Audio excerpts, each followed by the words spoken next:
नमस्कार, मैं हूं सत्यपाल और आप देख रहे हैं CWB हिंदी न्यूज। शक संवत 1948, विक्रम संवत 2083। आज श्रावण मास के कृष्ण पक्ष की चतुर्थी तिथि और दिन रविवार है। तदनुसार अंग्रेजी तारीख 2 अगस्त सन 2026। सबसे पहले आज की सुर्खियां। हरियाणा के 4 जिलों में बारिश। जुलाई में मानसून कमजोर पड़ा तो 15 जिले सूखे की चपेट में। कॉमनवेल्थ गेम्स में 7 भारतीय मुक्केबाजों को गोल्ड तो 3 को सिल्वर मिला। सोमन ने पैरा शॉटपुट में गोल्ड दिलाया तो गुलवीर को 5000 मीटर दौड़ में मिला ब्रॉन्ज मेडल। हरियाणा भाजपा अध्यक्ष ने बनाई अपनी नई टीम। भव्य बिश्नोई, लक्ष्मण सिंह यादव समेत 8 प्रदेश उपाध्यक्ष नियुक्त किए। IBPS क्लर्क भर्ती शुरू। 11 बैंकों में 11000 से अधिक पदों में लगने जा रही है नौकरी। अगस्त में 5 बड़े बदलाव हुए। कॉमर्शियल सिलेंडर 200 रुपये सस्ता तो तत्काल टिकट के लिए नया टोकन सिस्टम जारी। बताएंगे पूरी अपडेट। Estate result update. इस कारण से अटका परिणाम। 2,33,000 से अधिक अभ्यर्थियों को बढ़ा इंतजार। नूह ब्रजमंडल जलाभिषेक यात्रा। 12 DSP तैनात तो 2200 पुलिसकर्मियों को लगाया गया 28 विशेष नाकाबंदी। त्योहारों से पहले टूथपेस्ट से लेकर पेंट तक महंगे होंगे। कंपनियां जरूरत के सामानों की कीमतें बढ़ाने जा रही है। कक्षा 6 से 9 तक के लिए शुरू हुई वैश्विक ज्ञान प्रतियोगिता। समुद्र की गहराइयों को समझने का मौका। बताएंगे पूरी खबर। MBBS और अन्य अंडर ग्रेजुएट मेडिकल कोर्सेज में दाखिले के लिए ऑल इंडिया कोटा की काउंसलिंग 4 अगस्त से होने जा रही है शुरू। किसान सम्मान निधि योजना 5 साल बढ़ाई गई। तेल गैस खोज के लिए 84,000 करोड़ रुपए मंजूर। कैबिनेट की बैठक में लिए गए अहम फैसले। हीरो का नया इलेक्ट्रिक स्कूटर विडा VX2 गो लॉन्च। कीमत 1,13,000 रुपये। 128 किलोमीटर की मिलेगी रेंज। 65 मिनट में 80% होगा चार्ज। सैमसंग, ओप्पो, शाओमी और रियलमी के फ़ोन 3,000 रुपये तक महंगे होंगे। रैम व चिप महंगी होने से अगस्त के पहले हफ्ते में बढ़ेंगे दाम। और Indian air force jobs update. Agniveer वायु के लिए निकली वैकेंसी। 17 अगस्त तक का आवेदन। बताएंगे पूरी अपडेट। और अब खबरें विस्तार से। हरियाणा में शनिवार को एक बार फिर से मौसम में हल्का बदलाव देखने को मिला। सुबह पानीपत में बूंदाबांदी दर्ज की गई। इसके बाद सोनीपत, नारनौल और फरीदाबाद में बारिश दर्ज की गई। भारत मौसम विज्ञान विभाग यानी IMD के अनुसार मानसून के सबसे अहम महीने यानी जुलाई में इस बार प्रदेश में सामान्य से काफी कम बारिश हुई है। इसका सबसे अधिक असर पश्चिमी और मध्य हरियाणा में देखने को मिला, जहाँ अधिकांश जिलों में सामान्य से काफी कम वर्षा दर्ज की गई। प्रदेश के 22 जिलों में से 15 में सामान्य से कम बारिश दर्ज की गई है। सबसे अधिक कमी की बात करें तो सिरसा, जींद और रोहतक में रही, तो वहीं हिसार में 45% और कैथल में 43% कम बारिश हुई है। वहीं पलवल, कुरुक्षेत्र और फरीदाबाद में सामान्य से अधिक वर्षा दर्ज की गई। सिरसा, हिसार, फतेहाबाद, जींद और रोहतक का इलाका कपास और बाजरे की खेती का प्रमुख बेल्ट है। यहाँ पर सामान्य से काफी कम बारिश होने के कारण किसानों की सिंचाई पर निर्भरता बढ़ेगी। यदि अगस्त में भी पर्याप्त बारिश नहीं हुई तो खरीफ फसलों पर इसका असर पड़ना तय है। मौसम वैज्ञानिकों के अनुसार 1 अगस्त की रात से मौसम में परिवर्तन होगा और आज यानी 2 अगस्त से लेकर 5 अगस्त तक वर्षा हो सकती है। कॉमनवेल्थ गेम्स में भारतीय मुक्केबाजों ने इतिहास रच दिया है। भारत ने पहली बार एक ही गेम्स में 7 बॉक्सिंग गोल्ड मेडल जीत लिए हैं। शनिवार को प्रीति पवार, जैस्मिन लांबोरिया, साक्षी चौधरी, प्रिया गंगास और अरुंधति चौधरी महिलाओं में चैंपियन बनी है। तो वहीं सचिन शिवाज और अंकुश पंघाल ने पुरुषों में सोना जीता। लवलीना जादूमणि और नरेंद्र बेरवाल को सिल्वर मेडल से संतोष करना पड़ा। पैरा एथलेटिक्स में सोमन राणा ने भी गोल्ड जीता है। वहीं पुरुषों की 5000 मीटर दौड़ में गुलवीर सिंह ने ब्रॉन्ज जीता। वे 5000 और 10,000 मीटर में मेडल जीतने वाले पहले खिलाड़ी भी बन गए हैं। मेडल टैली में बात करें तो भारत 13 गोल्ड, 17 सिल्वर और 9 ब्रॉन्ज सहित कुल मिलाकर 39 मेडल पहुंच गए हैं और टीम चौथे स्थान पर है। नूह जिले में 3 अगस्त यानी कल होने वाली ब्रजमंडल जलाभिषेक यात्रा के मद्देनजर जिला हाई अलर्ट पर है। यात्रा को शांतिपूर्ण और सुरक्षित संपन्न करवाने के लिए नूह पुलिस ने अभूतपूर्व सुरक्षा इंतजाम किए हैं। जिले में तकरीबन 2200 पुलिसकर्मी, 1 अतिरिक्त पुलिस अधीक्षक और 12 DSP तैनात किए गए हैं। प्रत्येक DSP अपने पुलिस बल के साथ यात्रा के दौरान मौजूद रहेंगे। सुरक्षा का भरोसा दिलाने और असामाजिक तत्वों को कड़ा संदेश देने के उद्देश्य से नूह, तावड़ू, पिनगवा, पुनहाना और फिरोजपुर जिरका में पुलिस तथा अर्धसैनिक बलों ने फ्लैग मार्च किया है। अधिकारियों के नेतृत्व में इन मार्चों के दौरान संवेदनशील इलाकों और प्रमुख बाजारों में सुरक्षा व्यवस्था का जायजा लिया गया। पूरे यात्रा मार्ग पर 28 विशेष नाके स्थापित किए गए हैं, जहां प्रत्येक व्यक्ति और वाहन की गहन जांच की जाएगी। यात्रा पर 24 घंटे नजर रखने के लिए 5 ड्रोन, 20 वीडियो कैमरे और उच्च गुणवत्ता वाले CCTV कैमरों का उपयोग किया जा रहा है। किसी भी आपात स्थिति से निपटने के लिए लाइट मशीन गन यानी LMG, टीयर गन और सादी वर्दी में भी पुलिसकर्मी तैनात किए गए हैं। पुलिस ने स्पष्ट चेतावनी दी है कि यात्रा के दौरान माहौल बिगाड़ने या फिर कानून व्यवस्था व्यवस्था से खिलवाड़ करने की कोशिश करने वाले किसी भी शरारती तत्व के खिलाफ तुरंत और सख्त कार्रवाई अमल में लाई जाएगी। नौ पुलिस ने सभी श्रद्धालुओं और जिले वासियों से शांति, भाईचारा और आपसी सौहार्द बनाए रखने की अपील की है। देश की सबसे बड़ी एफएमसीजी और कंज्यूमर कंपनियां फेस्टिव सीजन से ठीक पहले और लगातार दूसरी तिमाही में अपने प्रोडक्ट्स के दाम बढ़ाने की तैयारी में है। टूथपेस्ट से लेकर टायर और पेंट बनाने जैसे तक सामान महंगे होने वाले हैं। मिडिल ईस्ट में जारी संघर्ष के कारण कमोडिटी लागत बढ़ रही है, जिससे देश में महंगाई लंबे समय तक ऊंचे स्तर पर बनी रहने की आशंका है। हिंदुस्तान यूनिलीवर लिमिटेड यानी HUL आने वाली तिमाही में डिटर्जेंट और डिश वॉशिंग बार जैसी कैटेगरी में कीमतें बढ़ाने जा रहा है। HUL के अलावा डोडला डेयरी और एशियन पेंट समेत कम से कम 7 अन्य कंपनियां भी दाम बढ़ाने का प्लान बना चुकी हैं। क्रूड ऑयल से जुड़े डेरिवेटिव्स में भी महंगाई देखने को मिल रही है। इसी वजह से कंपनी होम केयर सेगमेंट में सोच समझकर कीमतें बढ़ा रही है। हेवेल्स इंडिया कंपनी अपने प्रोडक्ट्स के दाम 8% तक अब तक बढ़ा चुकी है, तो वहीं टाटा साल्ट की कीमत में लगभग 7% तक की बढ़ोतरी हो चुकी है। 1 अगस्त यानी बीते दिन से कॉमर्शियल सिलेंडर की औसत कीमत 200 रुपए तक कम हो गई है। तेल कंपनियों ने कमर्शियल गैस सिलेंडर औसतन 180 रुपए तक सस्ता कर दिया है। दिल्ली में इसकी कीमत अब 2930 रुपए पहुंच गई है। पहले ये 3113 रुपए 50 पैसे में मिल रहा था। कॉमर्शियल सिलेंडर के दाम घटने से रेस्टोरेंट मालिकों का खर्च घटेगा। ऐसे में वे चाय, नाश्ते और थाली सस्ते कर सकते हैं। शादियों के कैटरिंग भी सस्ती हो सकती है। तो वहीं तत्काल ट्रेन बुकिंग नियम और CKYC के नियम बदल गए हैं। 1 अगस्त से रेलवे PRS रिजर्वेशन काउंटरों पर भीड़ कम करने के लिए टोकन बेस्ड सिस्टम लागू कर रहा है। काउंटरों से तत्काल टिकट लेने से पहले यात्रियों को टोकन लेना होगा। टोकन मिलने के बाद वे अपने दिए गए अलॉटेड समय पर आकर आसानी से अपनी बुकिंग पूरी कर सकते हैं। इसके अलावा 3 से लेकर 5 अगस्त को होने वाली RBI की मीटिंग में नई ब्याज दरों पर फैसला लिया जाएगा, जिसका आपकी EMI पर भी असर पड़ना तय है। ब्याज दरों में बदलाव की उम्मीद कम है, लेकिन अगर इसमें कोई बदलाव होता है तो आने वाले हफ्तों में आपके लोन की EMI, FD रिटर्न्स और लोन पर असर पड़ सकता है। हरियाणा भाजपा ने संगठन को और अधिक मजबूत करने के लिए प्रदेश स्तर पर नई संगठनात्मक नियुक्तियां की है। प्रदेश अध्यक्ष डॉक्टर अर्चना गुप्ता ने राष्ट्रीय अध्यक्ष नितिन नबीन की सहमति से प्रदेश पदाधिकारियों की सूची जारी की है। इसमें 8 प्रदेश उपाध्यक्ष, 3 प्रदेश महामंत्री और 9 प्रदेश मंत्री बनाए गए हैं। इसके अलावा कोषाध्यक्ष, कार्यालय प्रबंधक, मीडिया, IT और विभिन्न मोर्चों में भी जिम्मेदारियां सौंपी गई है। नई नियुक्तियों में पंचकुला की ललिता शर्मा को प्रदेश उपाध्यक्ष बनाया गया है। प्रदेश उपाध्यक्ष पद पर उनके साथ लक्ष्मण यादव रेवाड़ी से, सुनीता फतेहाबाद से, भव्य बिश्नोई हिसार से, दीपक मंगला पलवल से, जवाहर सैनी जींद से, अशोक गुर्जर कैथल और रविंद्र बलियाला फतेहाबाद को भी जिम्मेदारी सौंपी गई है। वहीं हरियाणा बीजेपी की कंट्रोवर्सी में लगातार बने रहे कुलदीप बिश्नोई अपने बेटे भव्य बिश्नोई को संगठन में एडजस्ट करवाने में कामयाब हुए हैं। वहीं अहिरवाल में राव इंद्रजीत के साथ चल रही कंट्रोवर्सी में बीजेपी ने रेवाड़ी MLA लक्ष्मण यादव का कद बड़ा कर दिया है। वहीं लक्ष्मण यादव प्रोटोकॉल विवाद के बाद से केंद्रीय राज्य मंत्री राव इंद्रजीत सिंह से खफा चल रहे हैं। वहीं भाजपा ने गोपाल शर्मा फरीदाबाद, सत्य प्रकाश जरावता गुरुग्राम और वेद फुल्ला फतेहाबाद को प्रदेश महामंत्री भी बनाया है। अजय बंसल रोहतक को प्रदेश कोषाध्यक्ष का पद सौंपा गया है।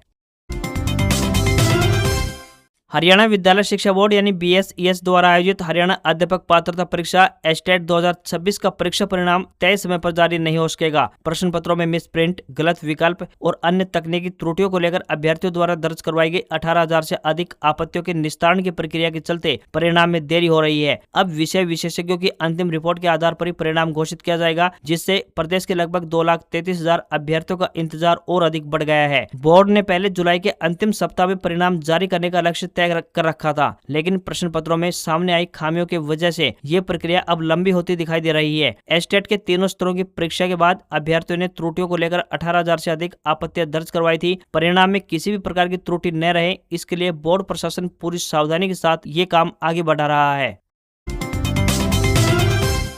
बैंकिंग क्षेत्र में कैरियर बनाने के इच्छुक युवाओं को institute of banking personal selection यानी IBPS सरकारी नौकरी का अवसर देने जा रहा है। IBPS क्लर्क भर्ती परीक्षा का आयोजन करने की तैयारी कर रहा है, जिसके लिए आवेदन प्रक्रिया 1 अगस्त 2026 यानी बीते दिन से शुरू हो चुकी है। इच्छुक और योग्य उम्मीदवार क्लर्क पदों के लिए ऑनलाइन आवेदन कर सकते हैं। IBPS द्वारा आयोजित इस भर्ती प्रक्रिया में हिस्सा लेने वाले सार्वजनिक क्षेत्र के 11 बैंकों में 11,403 पदों पर ये नियुक्तियां की जाएंगी। कैंडिडेट के पास आवेदन करने के लिए 21 अगस्त तक का समय है। चयन प्रक्रिया में प्रीलिम्स, मेंस और लोकल लैंग्वेज प्रोफिशिएंसी टेस्ट शामिल है। आईबीपीएस क्लर्क भर्ती की प्रीलिम्स परीक्षा 10 और 11 अक्टूबर 2026 को होनी है, जबकि मुख्य परीक्षा की बात करें तो 27 दिसंबर 2026 को होगी। भर्ती प्रक्रिया में शामिल होने के इच्छुक उम्मीदवार आधिकारिक वेबसाइट पर विस्तृत नोटिफिकेशन चेक कर सकते हैं। कैंडिडेट के पास किसी भी मान्यता प्राप्त यूनिवर्सिटी से किसी भी विषय में स्नातक की डिग्री होनी चाहिए। इस भर्ती प्रक्रिया के अंतर्गत आवेदन करने वाले उम्मीदवार की उम्र की बात करें तो 20 साल से लेकर 28 साल के बीच होनी चाहिए। जनरल और अन्य कैटेगरी के लिए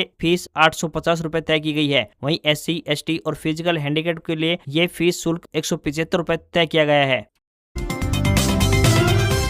संघ लोक सेवा आयोग यानी यूपीएससी और कर्मचारी चयन आयोग यानी एसएससी की भर्ती प्रक्रिया को आसान बनाने के लिए कई अहम बदलाव किए जा रहे हैं। इस बारे में कार्मिक राज्य मंत्री डॉक्टर जितेंद्र सिंह ने संसद में जानकारी दी है। पहले एक ही कैंडिडेट का चयन कई पदों पर एसएससी में हो जाता था और वह एक पद चुनकर बाकी सीटें खाली छोड़ देता था। एसएससी ने इसके लिए स्लाइडिंग मैकेनिज्म फ्रेमवर्क पेश किया है। इससे मेरिट के आधार पर निचले पायदान वाले उम्मीदवारों को अपग्रेड करके खाली बची हुई सीटों को भरा जाएगा, जिससे वैकेंसी बेकार नहीं जाएगी। वहीं सिविल सर्विसेज परीक्षा यानी यूपीएससी में अब एआई आधारित वेरिफिकेशन लागू किया जाएगा, जो कैंडिडेट्स के अटेम्प्ट्स का डाटा रखेगा। एग्जाम हॉल में नकल रोकने के लिए फेस ऑथेंटिकेशन यानी चेहरा पहचानना अनिवार्य कर दिया गया है। सरकार ने सेल्फ अटेंशन के आधार पर प्रोविजनल ज्वाइनिंग लेटर देने का भी प्रावधान किया है। चरित्र और जाति प्रमाण पत्र के वेरिफिकेशन के लिए विभागों को अधिकतम 6 महीने का अब समय दिया गया है। अगर समय पर वेरिफिकेशन रिपोर्ट नहीं आती है तो भी कैंडिडेट की सेवा पर असर नहीं पड़ेगा। यूपीएससी परीक्षा में ट्रांसपेरेंसी बढ़ाने के लिए आंसर की जारी होने पर ऑब्जेक्शन दर्ज करवाने की फीस अब घटा दी गई है। साथ ही दिव्यांगजनों को उनकी पसंद का परीक्षा केंद्र चुनने की भी गारंटी दी है। समुद्र की रहस्यमय दुनिया, समुद्री जीवों और पृथ्वी के पर्यावरण में महासागरों की भूमिका को समझने के लिए वाइल्ड विजडम ग्लोबल चैलेंज 2026 का आयोजन किया जा रहा है। प्रतियोगिता में कक्षा 6 से लेकर कक्षा 9 तक के विद्यार्थी हिस्सा ले सकेंगे। इसका उद्देश्य विद्यार्थियों में जैव विविधता, समुद्री पारिस्थितिकी तंत्र और पर्यावरण संरक्षण के प्रति जागरूकता बढ़ाना है। प्रतियोगिता में भाग लेने के लिए पंजीकरण पूरी तरह से निःशुल्क रहेगा। प्रत्येक स्कूल से कम 50 विद्यार्थियों का पंजीकरण आवश्यक होगा। सभी प्रतियोगिताओं को ई प्रमाण पत्र दिए जाएंगे, जबकि प्रत्येक स्कूल के शिक्षक समन्वयक को भी सम्मान प्रमाण पत्र मिलेगा। पहला चरण जुलाई से लेकर सितंबर तक कक्षा स्तर पर ऑनलाइन प्रश्नोत्तरी के रूप में होगा, जिसमें शिक्षक लाइव लीडर बोर्ड के माध्यम से विद्यार्थियों की प्रगति देख सकेंगे। इसके बाद सितंबर व अक्टूबर में राज्य स्तर की ऑनलाइन प्रतियोगिता होगी, जहां प्रत्येक स्कूल की अग्रणी टीम हिस्सा लेगी। अक्टूबर में 5 जोन में जोनल स्तर और नवंबर में दिल्ली में राष्ट्रीय फाइनल आयोजित होगा। राष्ट्रीय स्तर से चयनित टीमें दिसंबर में वर्चुअल अंतर्राष्ट्रीय फाइनल में भारत का प्रतिनिधित्व करती हुई दिखाई देंगी। प्रतियोगिता में विजेता स्कूल को पांडा ट्रॉफी प्रदान की जाएगी। राज्य, जोनल और राष्ट्रीय स्तर पर विजेता टीमों को ट्रॉफी, पदक, प्रमाण पत्र और विशेष पुरस्कार दिए जाएंगे। वहीं राष्ट्रीय स्तर की शीर्ष 3 टीमों को भारत के लिए किसी भी प्रमुख वन्य जीव क्षेत्र की पूर्ण प्रायोजिक शैक्षणिक यात्रा का अवसर भी मिलेगा, जहां विद्यार्थी प्रकृति संरक्षण और वन्य जीवों को करीब से समझ सकेंगे।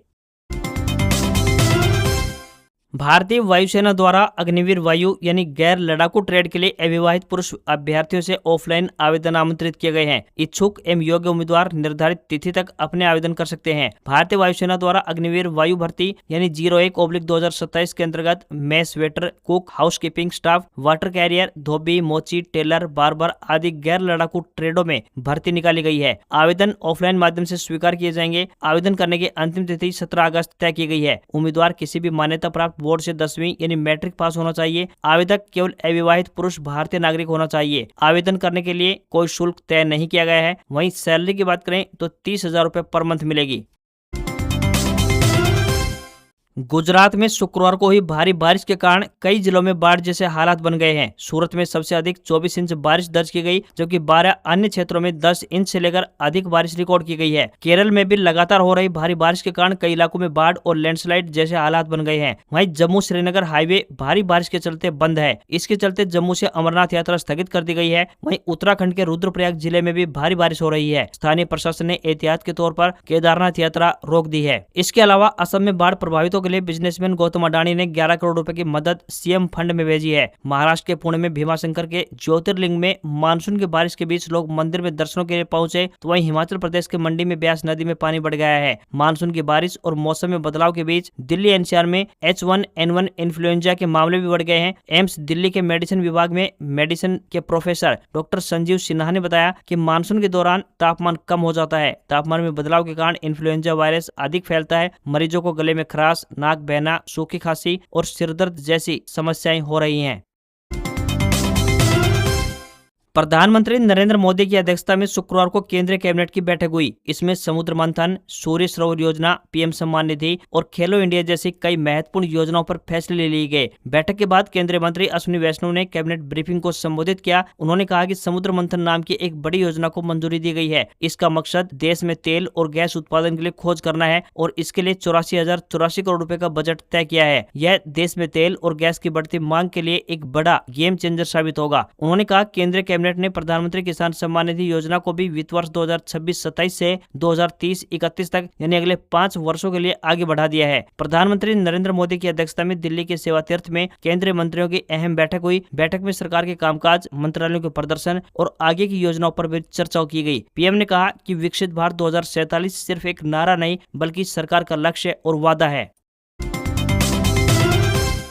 हीरो मोटोकॉर्प के इलेक्ट्रिक ब्रांड विडा ने अपनी VX2 लाइनअप में नया फिक्स्ड बैटरी वेरिएंट यानी VX2 Go FB भारत में लॉन्च कर दिया है। इसकी कीमत की बात करें तो 1,13,000 रुपए एक्स शोरूम प्राइस तय की है। कंपनी ने इसे उन ग्राहकों के लिए पेश किया है जो रिमूवेबल बैटरी के बजाय डायरेक्ट प्लग चार्जिंग सेटअप पसंद करते हैं। हीरो विडा VX2 Go FB में 3.1 किलोवाट आवर क्षमता वाली फिक्स्ड बैटरी दी गई है जो एक बार फुल चार्ज होने पर 128 किलोमीटर की क्लेम्ड रेंज देती है। कंपनी का दावा है कि यह स्कूटर 70 किलोमीटर प्रति घंटे की टॉप स्पीड हासिल कर लेता है। हीरो का कहना है कि यह नया variant DC fast charging support करता है और इसकी मदद से स्कूटर को महज 65 मिनट में 0 से लेकर 80% तक चार्ज किया जा सकता है। यह फिक्स्ड बैटरी फॉर्मेट उन अर्बन राइडर्स को आकर्षित करने के लिए तैयार किया गया है जिनका रोजाना का रूटीन फिक्स है और जिनके पास घर पर चार्जिंग का एक्सेस है। इसके अलावा डेली इस्तेमाल के लिए इसमें 27.2 लीटर की अंडर सीट स्टोरेज और एक लंबी सिंगल पीस सीट दी गई है जिससे छोटी शहरी यात्राएं आरामदायक रहेंगी। विडा VX2 लाइनअप में अब 4 बैटरी पैक्स ऑप्शन के साथ कुल मिलाकर 5 वेरिएंट मौजूद हैं। इसमें सबसे छोटा 2.2 किलोवाट आवर का बैटरी पैक 93 किलोमीटर की क्लेम्ड रेंज देता है, तो वहीं सबसे बड़ा यानी 4.4 किलोवाट आवर बैटरी वाला वेरिएंट 187 किलोमीटर की क्लेम्ड रेंज प्रदान करता है। अगस्त के पहले हफ्ते में सैमसंग, ओप्पो, रियलमी, शाओमी और रेडमी के कई स्मार्टफोन महंगे होंगे। इंडिया टुडे की रिपोर्ट के मुताबिक कंपोनेंट की बढ़ती कॉस्ट के कारण कंपनियां अपने हैंडसेट्स के दाम 1,000 रुपए से लेकर 3,000 रुपए तक बढ़ाएंगी। स्मार्टफोन के अलावा शाओमी चुनिंदा स्मार्ट टीवी मॉडल के दाम भी बढ़ाने की तैयारी में है। रिपोर्ट के अनुसार AI डेटा सेंटर्स के भारी मांग के चलते रैम और नंद जैसे मेमोरी कंपोनेंट्स की लागत काफी बढ़ गई है जिससे मेमोरी का संकट खड़ा हो गया है। हालांकि कंपनियों ने दाम बढ़ाने को लेकर कोई आधिकारिक बयान अभी तक जारी नहीं किया है। सैमसंग अपनी पॉपुलर A और F सीरीज के बजट और मिड रेंज फोन्स की कीमतें बढ़ा सकती है। इनमें Galaxy A07 4G, Galaxy A07 5G, Galaxy F17 5G और गैलेक्सी A17 5G शामिल हैं। ओप्पो अगस्त के पहले हफ्ते में अपनी लोकप्रिय A सीरीज के स्मार्टफोन के दाम बढ़ा सकता है। इसमें Oppo A6X 5G और Oppo A6 5G स्मार्टफोन शामिल है। वहीं रियलमी के कई मॉडल्स के दाम बढ़ने की तैयारी में है। इनमें Realme C83 और P4 सीरीज के डिवाइसेस शामिल होंगे। Xiaomi अपने बजट ब्रांड Redmi के साथ साथ टीवी सेगमेंट में भी कीमतें बढ़ा सकता है। Redmi A7 4G और Redmi A7 Pro 4G के दाम बढ़ने की उम्मीद है। आज खबरों में इतना ही। देखते रहिए आपका अपना हरियाणा का सबसे बेहतरीन news channel CWB Hindi news. नमस्कार। इसी आशा के साथ आपका दिन शुभ रहे।